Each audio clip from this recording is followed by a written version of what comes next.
Now, breaking news from NBC4. We begin this Monday with breaking news. First at 4, 3 people have now tested positive for the coronavirus right here in Ohio. Thank you, everybody, for joining us. First at 4, I'm Darlene Hill. And I'm Brad Johansson. This was announced by Governor Mike DeWine at a news conference within the last hour. The governor also has now declared a state of emergency. And NBC4, the first to break that news in a push alert and on Twitter. NBC4's Jason Aubrey was at that news conference a short time ago. He joins us now with more on what he has promised. Jason. Darlene, we know that the 3 people who have tested positive for coronavirus here in Ohio are all from the Cuyahoga County area.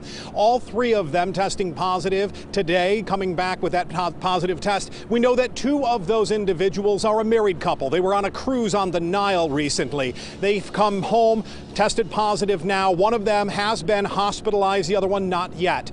The 3rd individual, unrelated to the previous 2, tested positive after attending a conference in Washington, D.C.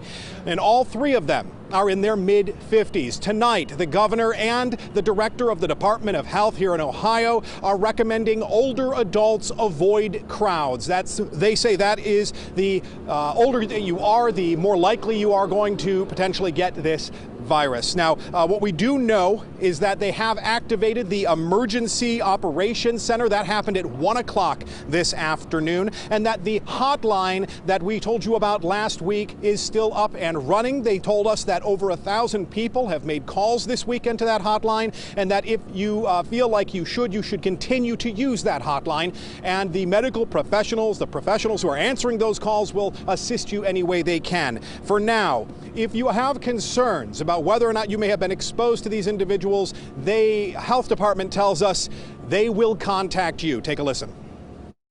If anyone came into contact with the individuals, they will be notified. So please know that you will be notified if you came into contact with the cases.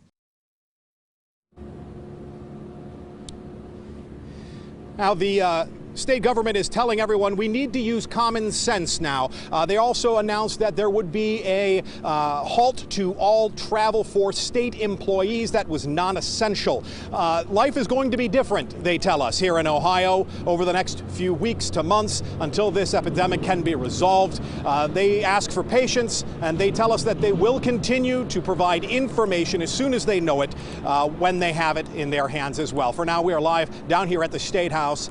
Local for you, I'm Jason Aubrey, NBC4. All right, Jason, thank you.